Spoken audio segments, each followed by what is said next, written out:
नमस्कार साथियों, स्वागत है आपका द पल्लवी एकेडमी में। और मैं पल्लवी गौड़ एक बार फिर से आपके बीच में उपस्थित हूँ एक नए पाठ की व्याख्या के साथ। जैसा कि आपको पता है कि मैं पिछली कई वीडियो में कक्षा 10वीं के क्षितिज भाग 2 की पुस्तक में जो काव्य खंड के पाठ हैं उनकी व्याख्या बड़े ही सरल और रुचिकर तरीके से आपके सामने रख रही हूँ। तो आज इसी तारतम्य में मैं काव्य खंड के अंतिम पाठ संगतकार की व्याख्या आपको करके बताऊंगी। और बस मेरी वीडियो पर आगे बढ़ने से पहले जल्दी से मेरे चैनल को सब्सक्राइब कर लें, मुझे ढेर सारे लाइक और शेयर अवश्य करें। तो बच्चों, बिना समय गवाए हम अपनी टॉपिक की ओर बढ़ते हैं। तो आज की वीडियो में हम जो आपका अंतिम पाठ है काव्य खंड का संगतकार, इसके अर्थ के बारे में जानेंगे। थोड़ा सा हम सामान्य परिचय हम ले लेते हैं। इस पाठ के जो रचयिता हैं वो है मंगलेश डबराल जी, और इनकी प्रसिद्ध रचनाएं हैं पहाड़ पर लालटेन, घर का रास्ता, हम जो देखते हैं और आवाज भी एक जगह है। इनकी डिटेल में जानकारी आपको जीवन परिचय की वीडियो में दूंगी। बच्चों, इस पाठ में जो कवि हैं उन्होंने संगतकार के बारे में लिखा है। अब संगतकार क्या है, तो आपने कभी कोई जो लाइव प्रोग्राम देखे होंगे गायन के, तो उसमें जो मुख्य गायक होता है, जो मेन जो व्यक्ति होता है गाने वाला, उसके सहयोग में साइड में कुछ अन्य लोग भी होते हैं, जैसे कि वाद्य यंत्र बजाने वाले, तबला, ढोलक या हारमोनियम या गिटार, सितार, इस प्रकार के सारे वाद्य यंत्र बजाने वाले भी होते हैं। दूसरा, उसमें एक और होता है जो कि गायक के साथ ही बड़े धीमे स्वर में पीछे से गाता है, या तो कभी उसकी लाइन को रिपीट करता है या उनके साथ स्वर का आलाप लगाता है। तो वो जो मुख्य गायक के साथ जो गाने वाला सहयोगी है उसको संगतकार कहते हैं। ठीक है, तो उस संगतकार के महत्व के बारे में कवि ने अपनी ये कविता लिखी है, और उसमें कविता गायन में मुख्य गायक का साथ देने वाले संगतकार की भूमिका के महत्व पर यह कविता विचार करती है। जैसे कि नाटक, फिल्म, संगीत, नृत्य के बारे में तो यह है ही। समाज और इतिहास में भी ऐसे अनेक प्रसंगों को देख सकते हैं जहां नायक की सफलता में अनेक लोगों ने महत्वपूर्ण भूमिका निभाई।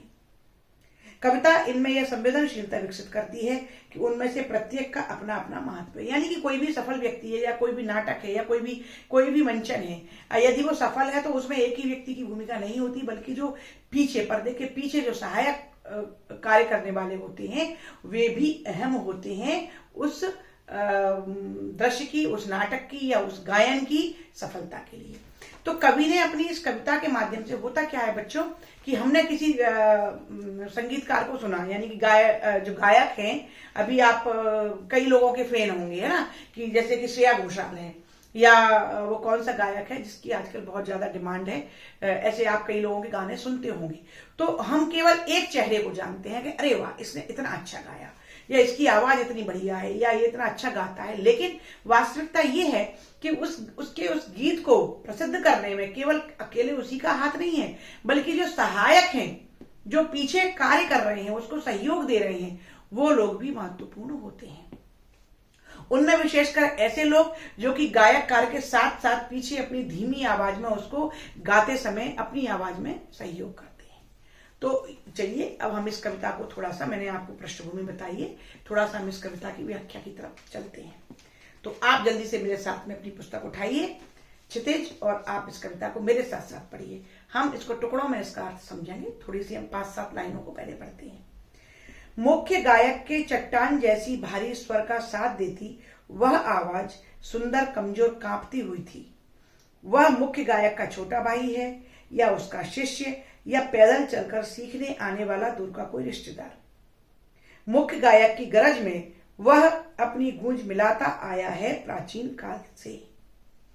तो हम यहां पर मुख्य गायक से लेकर प्राचीन काल से तक की पंक्तियों का अर्थ समझेंगे। आपकी परीक्षा में प्रश्न आएगा कि निम्नलिखित पद्यांश का संदर्भ प्रसंग सहित व्याख्या कीजिए। बार बार मैं अपनी सारी वीडियो में बता रही हूं, संदर्भ का अर्थ होता है कि आपकी परीक्षा में ये जो प्रश्न आया है वो दरअसल कहां से आया है, किस पाठ से आया है।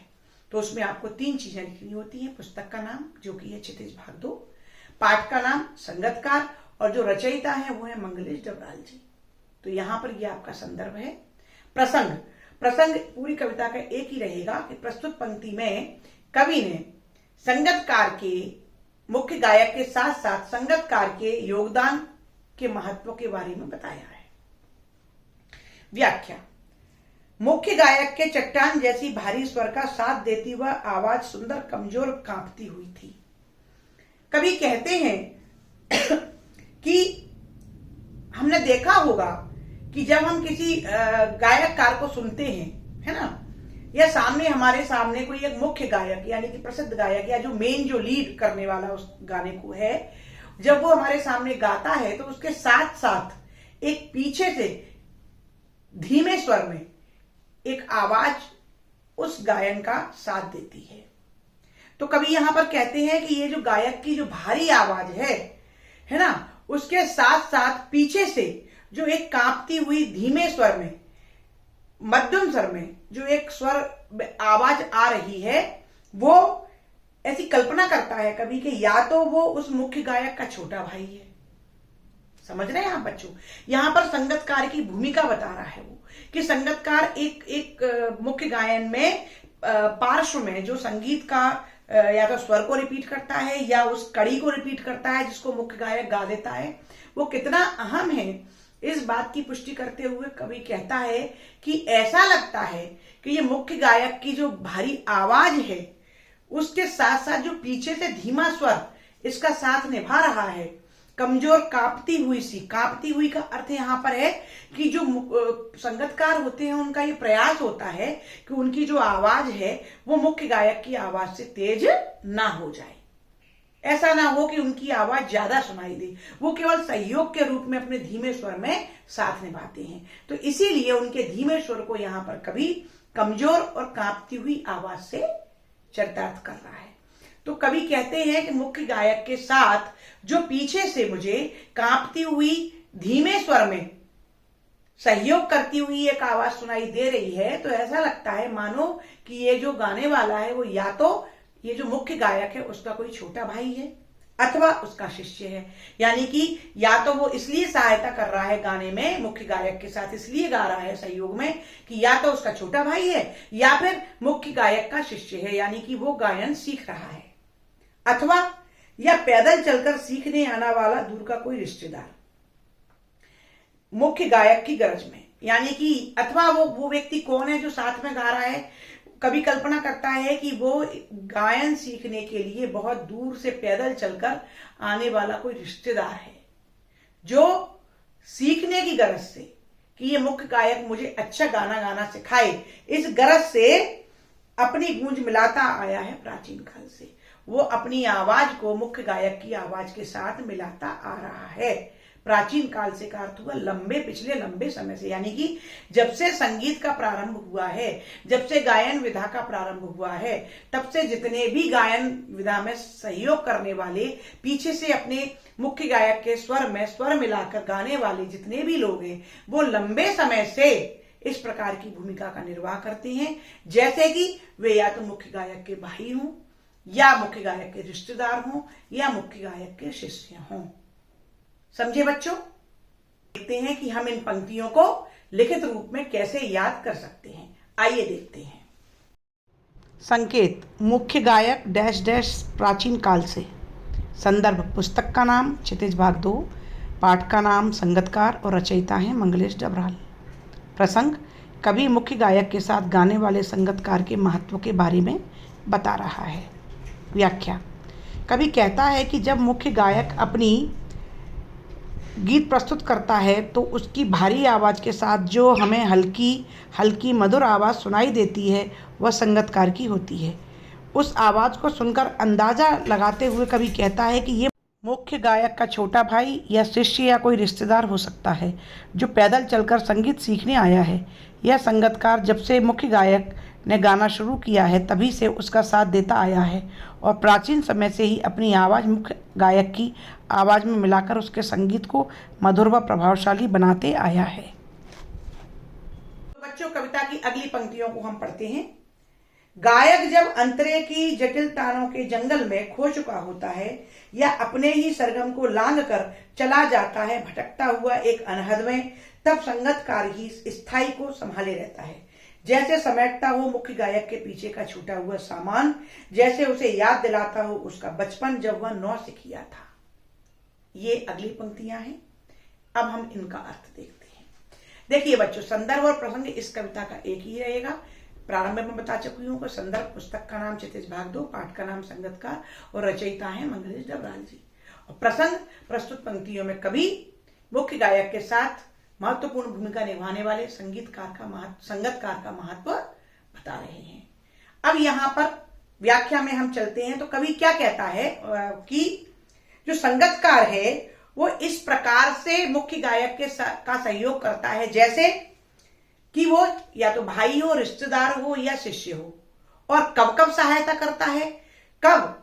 जब गायक अंतरे की जटिल तानों के जंगल में खो चुका होता है। कभी कभार क्या होता है बच्चों की गाने वाला जो है वो स्वर लगाते लगाते अपने तान में, उस स्वर में कहीं खो जाता है, यानी कि इतना मस्त हो जाता है, इतना उसमें रम जाता है कि वो या तो अंतरा भूल जाता है या वो इतना उसमें खो जाता है कि वो आगे की तान को संभालना भूल जाता है। कई बार ऐसा गायककारों के साथ हुआ है कि वो किसी गीत को गाते गाते इतना भावुक हो जाते हैं, इतना उसमें रम जाते हैं। ये एक संगीत की विशेषता है कि संगीत अपने आप में व्यक्ति उसमें समा जाता है। तो जब ऐसी स्थिति होती है तो वो इतना खो जाता है, इतना मस्त हो जाता है कि वो गाना ही भूल जाता है या वो उस तान को भूल जाता है, सुर को पकड़ना भूल जाता है।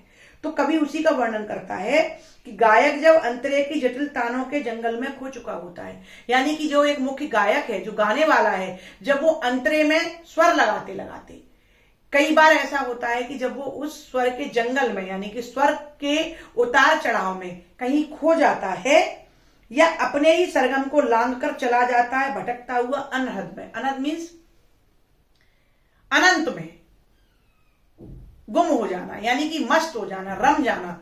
तो या तो वो अपने जो अंतरे की जटिल तान में खो जाता है या वो उस स्वर में इतना ज्यादा लीन हो जाता है, अपने आप में इतना ज्यादा खो जाता है कि क्या होता है फिर वो अपनी सरगम को लांघ जाता है, यानी कि वो जिस स्वर को चल रहा होता है, जिस सुर में वो गा रहा होता है, वो उससे कहीं आगे बढ़ जाता है, वो उस सुर को ही भूल जाता है और कहीं अनंत में जाकर लीन होने लगता है। तब संगतकार ही स्थाई को संभाले रहता है।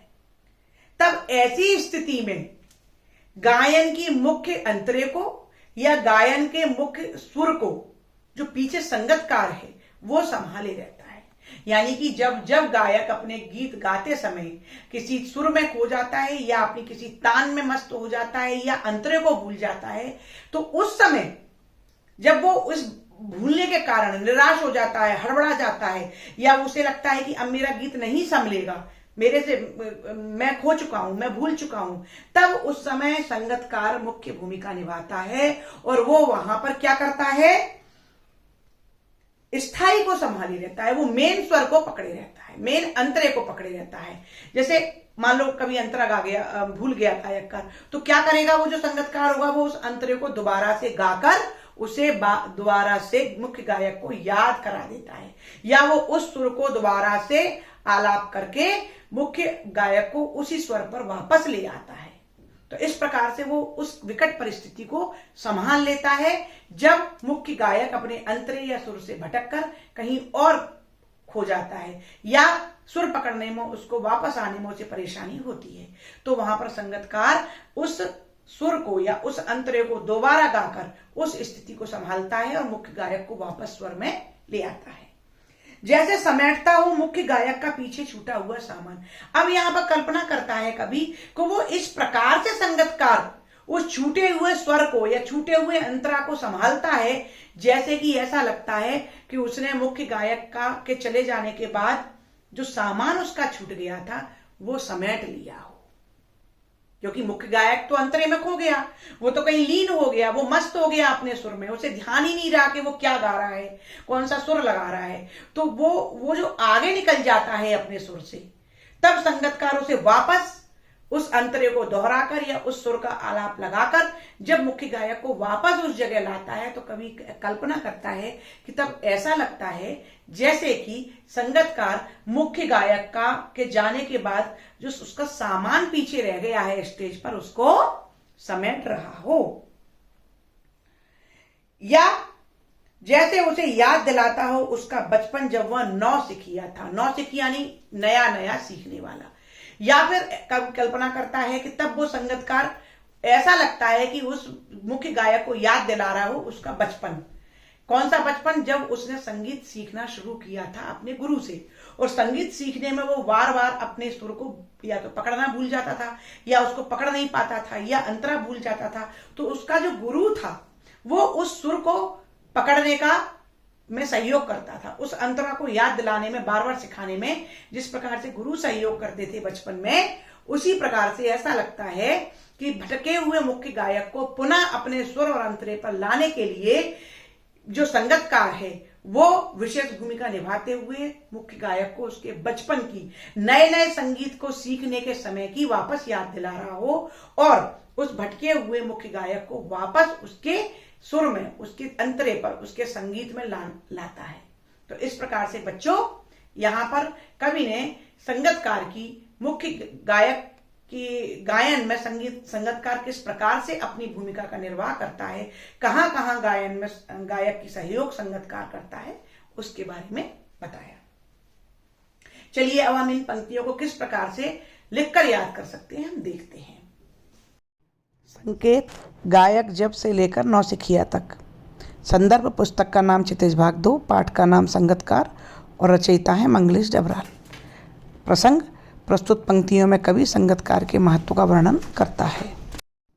व्याख्या: कवि कहते हैं कि जब कभी मुख्य गायक किसी गाने में तल्लीन होकर गाने का अंतरा या सुरों को भूलकर अपने सुरों से भटकने लगता है, तो वहाँ संगीतकार मुख्य सुरों को पकड़े रहता है और सरगम को दोहराकर उसे उस विकट स्थिति से बाहर लाता है।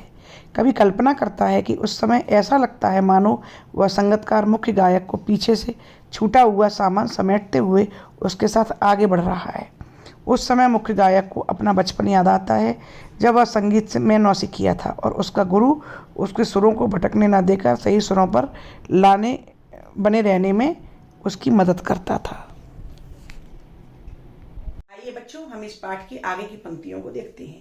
तार सप्तक में जब बैठने लगता है उसका गला, प्रेरणा साथ छोड़ती हुई, उत्साह अस्त होता हुआ, आवाज से राख जैसा कुछ गिरता हुआ, तभी मुख्य गायक को ढांढस बंधाता कहीं से चला आता है संगीतकार का स्वर। कभी कभी वह यूं ही दे देता है उसका साथ, यह बताने के लिए कि वह अकेला नहीं है, और यह कि फिर से गाया जा सकता है गाया जा चुका राग। बच्चों, हम यहां तक की पंक्तियों का अर्थ करेंगे। संदर्भ और प्रसंग इस पाठ का सेम ही रहेगा। थोड़ा सा ये है कि जैसे ऊपर वाली पंक्तियों में कवि कहता है कि जब वह अपने सुरों में खो जाता है, या अंतरा भूल जाता है, या सही सुर लगाने से भटक जाता है, तब संगीतकार साथ देता है। अब दूसरी स्थिति कौन सी होती है संगीतकार की, कि वो गायक का सहयोग किस जगह पर करता है, तो इन पंक्तियों में उसका वर्णन किया गया है। कवि कहते हैं कि तार सप्तक में जब बैठने लगता है गला, तार सप्तक यानी सबसे ऊंचा स्वर।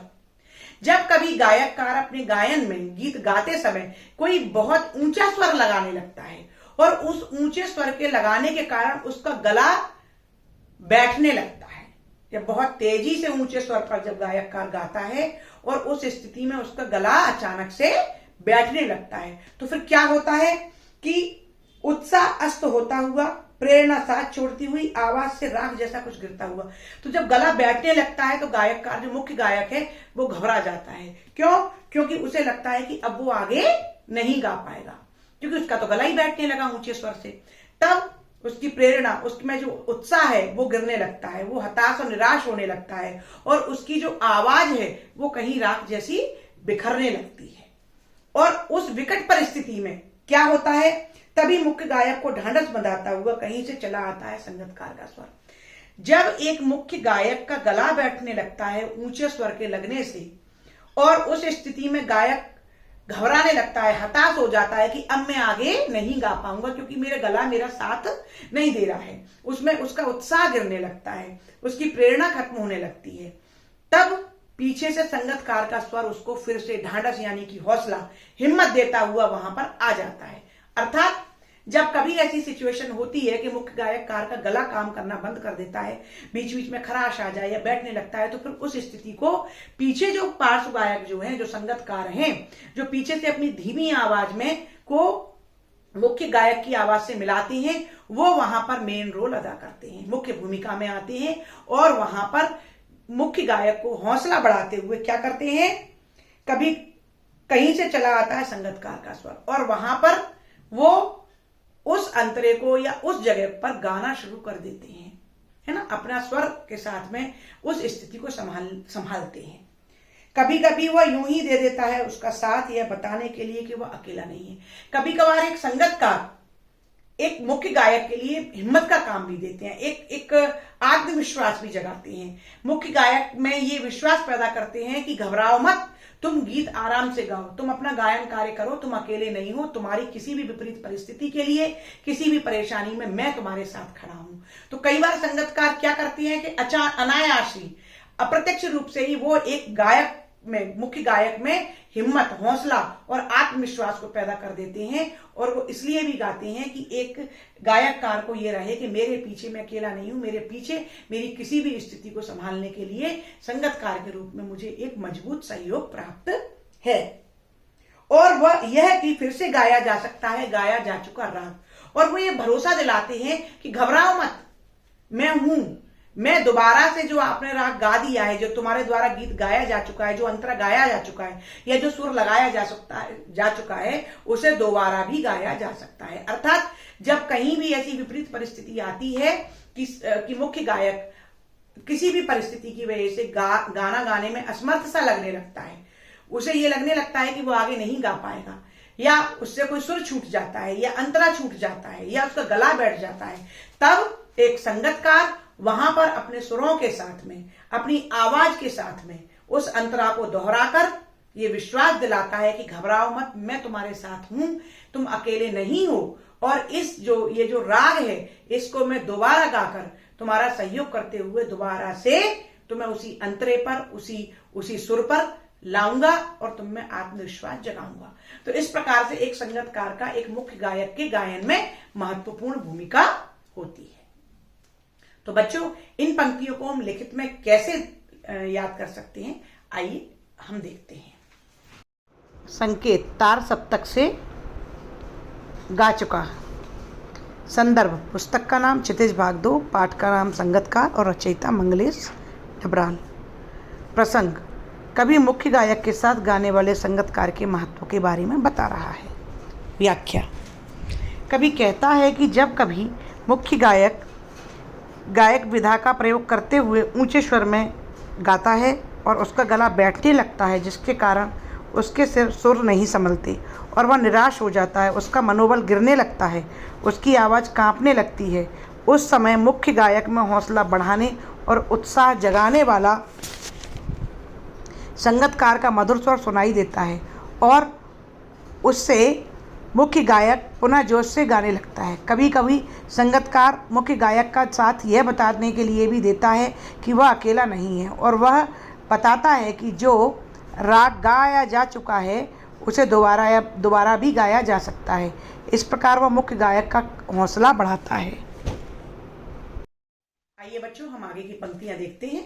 ये 4 या 5 पंक्तियां हैं, यहाँ पर पाठ समाप्त होता है। पढ़िए मेरे साथ। और उसकी आवाज में जो ये हिचक साफ सुनाई देती है या अपने स्वर को ऊंचा ना उठाने की जो कोशिश है, उसे विफलता नहीं, उसकी मनुष्यता समझा जाना चाहिए। कविता के अंत में कवि यहां पर ये महत्व बताते हुए, उसके विशेष गुण को बताते हुए कहता है। बच्चों, संदर्भ प्रसंग में पहले भी बता चुकी हूं, मैं व्याख्या पर सीधे आती हूं कि कवि ये कहता है कि कभी कभार ये प्रश्न आता होगा कि यदि संगतकार इतना ज्यादा निपुण है तो वो मुख्य गायक की भूमिका में अपनी ऊंची आवाज करके क्यों नहीं गाता है, मुख्य गायक के साथ क्यों नहीं गाता है। तो कवि ये कहते हैं कि ये जो मुख्य गायक के पीछे तुम आवाज उसकी सुन रहे हो, उस आवाज में जो संकोच सुन रहे हो, संकोच क्यों? क्योंकि जो संगतकार है वो हमेशा इस बात का ख्याल रखता है कि उसकी आवाज मुख्य गायक की आवाज से तेज ना हो जाए, क्योंकि वो सपोर्टिंग कार्य करता है, वो सहयोग के रूप में वहां पर उपस्थित है। तो वो हमेशा ये याद रखता है कि उसकी जो कला है, उसकी जो निपुणता है, वो लोगों के सामने खुलकर ना आए और वो अपनी आवाज को धीमे स्वर में दबाता हुआ मुख्य गायक के साथ में पीछे पीछे चलता रहता है। तो कवि यही कहता है कि ये जो अपने स्वर को ऊंचा ना उठने देने की वो कोशिश करता है, इसका मतलब ये नहीं है कि वो विफल है, वो असफल है, या उसके संगीत में कोई कमी है, या उसमें वो क्वालिटी नहीं है। नहीं, हमें ऐसा नहीं समझना चाहिए। वास्तविकता तो ये है कि उसमें ये मानवता का गुण है, उसमें ये मनुष्यता है, उसमें ये अपने मुख्य गायक को सम्मान देने का जो भाव है। अर्थात जो संगतकार है वो ये प्रयास करता है कि मेरी ऊंची आवाज से या मेरे मजबूत स्वर से कहीं ऐसा ना हो कि दुनिया के सामने मेरी जो ऊंचाई है, मेरी जो विशिष्टता है वो लोगों के सामने आ जाए, मेरी क्वालिटी लोगों के सामने आ जाए, और उस स्थिति में ये जो मुख्य गायक है जो सामने की भूमिका में है उसका कहीं अपमान हो जाए। तो वो अपने स्वरों को इसलिए नीचा रखता है क्योंकि वो अपने गायन की को दिखाकर, है ना, गायन का दिखावा करके मुख्य गायक का अपमान नहीं करना चाहता या उसके सम्मान को ठेस नहीं पहुंचाना चाहता। तो कवि उसके इस भाव को उसकी मानवता का, विशिष्टता का गुण मानते हैं और ये कहते हैं कि हमें किसी भी तरह से कहीं भी जो संगतकार है मुख्य गायक के साथ में उसका योग्यता को कम नहीं आंकना चाहिए और उसे भी हमें बराबर सम्मान देना चाहिए। तो बच्चों, इस तरीके से यहाँ पर इस पाठ की व्याख्या खत्म होती है। आइए इन चंद लाइनों के अर्थ को हम लिखित में कैसे जान सकते हैं, हम ये देखते हैं। संकेत और उसकी से लेकर जाना चाहिए। संदर्भ जैसा कि मैं बता चुकी हूँ। संदर्भ में पुस्तक का नाम क्षितिज भाग 2, पाठ का नाम संगतकार और रचयिता है मंगलेश डबराल। प्रसंग, प्रस्तुत पंक्तियों में कवि संगतकार के महत्व का और उसके विशेष गुण मानवीयता के गुण का वर्णन कर रहा है। व्याख्या, कवि कहते हैं कि जब भी संगतकार मुख्य गायक के सुरों में सुर मिलाकर उसके साथ गाना गाता है तो उसकी आवाज़ में संकोच सुनाई देता है और उसकी कोशिश रहती है कि उसका सुर मुख्य गायक के सुर से धीमा रहे। लेकिन हमें इसे संगतकार की कमजोरी या असफलता नहीं मानना चाहिए। वह तो मुख्य गायक के प्रति अपना सम्मान प्रकट करने के लिए ऐसा करता है, अर्थात वह मुख्य गायक के सम्मान को ठेस नहीं पहुंचाना चाहता। यह उसका मानवीय गुण है। तो बच्चों, इस प्रकार से मैंने आपको अपनी इस वीडियो में आपके काव्य खंड के अंतिम पाठ संगतकार की व्याख्या के बारे में बताया। सरल शब्दों में मैंने आपको उसका अर्थ समझाया। मुझे उम्मीद है कि आपको ये अर्थ बहुत अच्छे से समझ में आ गया होगा। अब बच्चों, मैं अगली अपनी सारी वीडियो में गद्य खंड के पाठों को लूंगी और उन पाठों के को संक्षिप्तीकरण करके आपके सामने सार रूप में रखूंगी और कोशिश करूंगी कि मैं उन पाठों से पूछे जाने वाले जो अति लघुत्तरी प्रश्न हैं या जो वस्तुनिष्ठ टाइप के प्रश्न हैं उनको मैं साथ साथ हल कराती जाऊं। तो आप मेरी उन सभी वीडियो को जरूर देखिएगा। आगे आने वाली वीडियो के साथ साथ काव्य खंड के जो मैंने सरल रूप में व्याख्या की है उन मेरी पिछली वीडियो को भी देखें। लगातार मेरी वीडियो को देखते रहिए क्योंकि मेरी इन वीडियो से मुझे पूरा विश्वास है कि आपकी तिमाही, छमाही और वार्षिक परीक्षाओं की तैयारी बहुत ही आसान तरीके से होने वाली है। तो बस मेरी सभी वीडियो को देखने के लिए जल्दी से मेरे चैनल को सब्सक्राइब कर लें, मुझे ढेर सारे लाइक करें और हाँ बच्चों, शेयर अवश्य करें जिससे कि और भी सभी बच्चे लाभान्वित हो सकें। आपके उज्जवल भविष्य के लिए बहुत बहुत शुभकामनाएं। नमस्कार, धन्यवाद।